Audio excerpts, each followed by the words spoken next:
So after I was done reviewing the first episode, reviewing and recording the first episode of the series, I realized that I had this in the background the entire time, guys. It's good though. But welcome back, guys. We are here to talk about more Peripheral, and this is the second episode that we're going to be talking about. As always, guys, I'm going to give you guys my recap and a review at the end, just little thoughts here and there. So let's get into the second episode of the Peripheral empathy bonus. But before we do get into that review, guys, I just want to let you guys know that I appreciate y'all, and I would really like if you guys would like and subscribe to the channel. It really helps out a lot. Like I say, it's free, so it can't hurt. So the episode starts off where we left off of the first episode, with the whole bunch of army dudes coming and ascending upon our main characters and their friends, and everybody's getting ready for a firefight. Burton and his fellow army friends use their hacking abilities. It's kind of cool because they have like some kind of like weird thing going throughout their bodies, like I guess cords, that allows them to hack these drones that the other bad guys are using, and they can just control what the drone is seeing. So the bad guys think that they're seeing people sitting by a fireplace, but in reality they're not there at all, and Burton and his friends can get the jump on them. And that's exactly what happens, and firefight ensues. Flynn starts running to get her mother so she can put her in the basement, but then a guy comes, but then one of the bad guys comes in and says, I'm gonna take this house for mine. But Flynn fights back, and then she gets ready to lay the final blow, but her brother saves her just in time. Then we jump back to the sim world, where a lady from the first mission that Flynn went on arrives at the crime scene where Flynn fought that weird dude with the freaking sonic gun, and she's basically saying that she needs to send a group of men to kill Flynn because she knows too much, and her entire family, pretty much eradicate them. So it's just setting up this lady as the big bad boss, the Amanda Waller of the Peripheral. Back in the real world, Flynn, Burton, and their friends are fighting for their life, but they get saved by Connor, who just rolls up, Autobots roll up and helps them out by killing a couple of the stragglers left from the elite army group. Then we get a flashback between Wolf and Alita, and pretty much further showing that they have some kind of connection, some kind of past together. It's more than just a friendship that is indicated in these little flashbacks that they're showing. Then we're introduced to a couple of new characters, Lev and Ash, who are calling Wolf and telling him, you gotta get your crap together, man, and we need you to find Alita because we need her because she's important. She's a mysterious lady. Ash then tells Lev that she has some skepticism when it comes to Wolf, and she says that, she doesn't think that he has what it takes to do the job. And then Lev pretty much just says, honey, you don't know him like I do. Flynn then goes back into the sim world to get some more information so that Burton and the rest of the gang can figure out what the heck is going on. While she is in the sim, she notices that she is in her own body, or what looks like her own body, instead of her brother's. She meets with Wolf for the first time, and he tells her that this is called the Peripheral, and she's actually in the future, but not really, and her body isn't really her own. It is a robot that she is inhabiting that looks kind of like her. So that is creepy. What happens to her body when she's not there? Just a little face with no mind walking around. But they do explain that later on in the show. As Flynn and Wolf talk more, she's not really believing that she is in the future, and Wolf pretty much tells her, your mom's gonna die in a couple of weeks, and shows her a newspaper with her mother's obituary in it. He also tells her that he has a cure, and they're sending it to the pharmacy. Okay, this is where I get kind of lost. Again, I said in my first episode review of this show that, this is crazy sci-fi. So if you think about it, how they're using this, how they're sending a future drug to the past, it's kind of weird. But then again, we're showing people transporting to the future. So, hey, sci-fi. Flynn, still not sure of what Wolf told her when she was in the Peripheral, goes to her mother and pretty much asks her, do you got cancer? Do you got this disease? And her mom kind of looks shocked and tells her, yeah, how did you find out?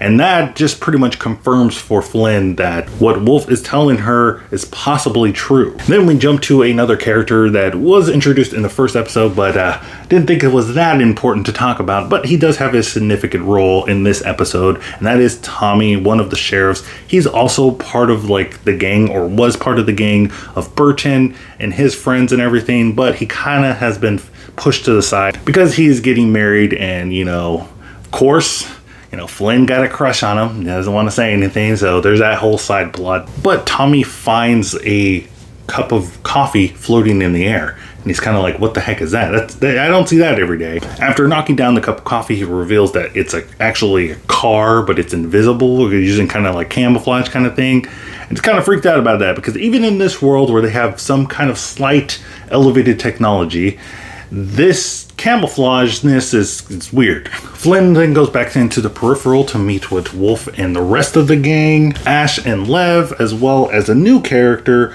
Ocean, who's like some kind of mysterious guy, doesn't want to talk and everything, But I like this interaction that they have here. Everyone is asking questions. Of course, Flynn is asking all the questions that we as the audience are thinking, what's going on here? Why are you guys so obsessed with Alita?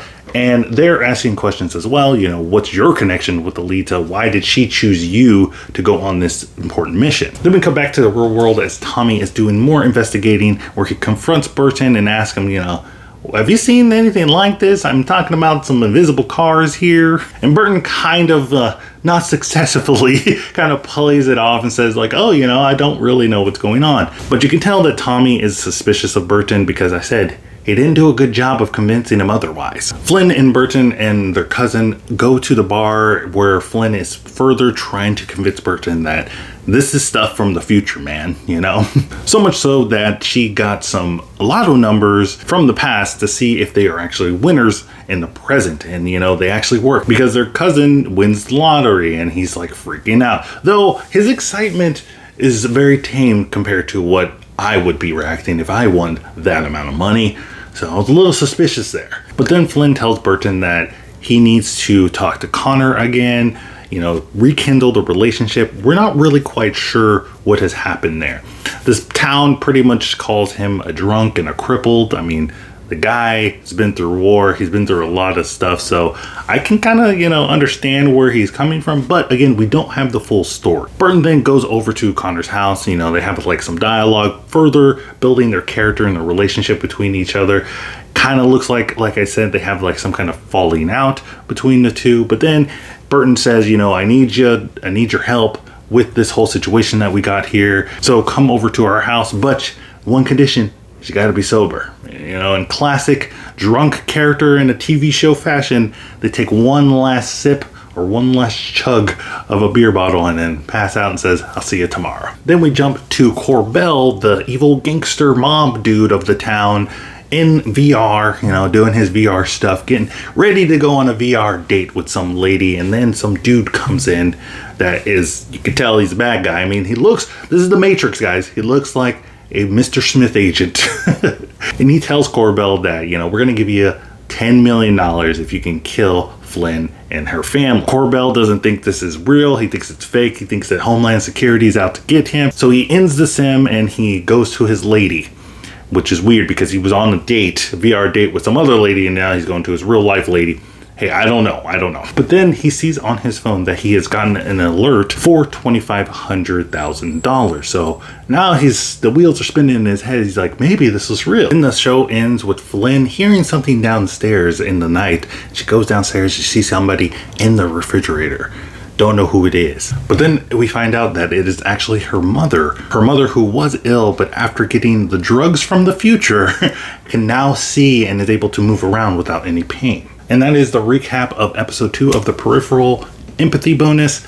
That was kind of weird. And I think that this is just more of the same, an extension of the pilot, if you will. We're getting a little bit more backstory and information on what the Peripheral is now. We're getting information on this like future thing. Like I said in my first episode review, it's a sci-fi stuff, so it's gonna have a lot of sci-fi elements in here, a lot of sci-fi storytelling, and it can get confusing for some people. Like, I know for me, there's some scenes like I'm like, okay, what is? I gotta rewatch that. But I am enjoying the story so far. I like the pacing that they are having. It's not too slow, but it's not too fast either. And the performances are still strong here. I think, you know, we're getting more of Flynn, you know, Chloë Grace Moretz's character, and we're getting more of everybody else, you know, chiming in. More character building is always good. And I think that's what's going to happen with these next couple of episodes. And I think it's also kind of cool that we have these like little robot people,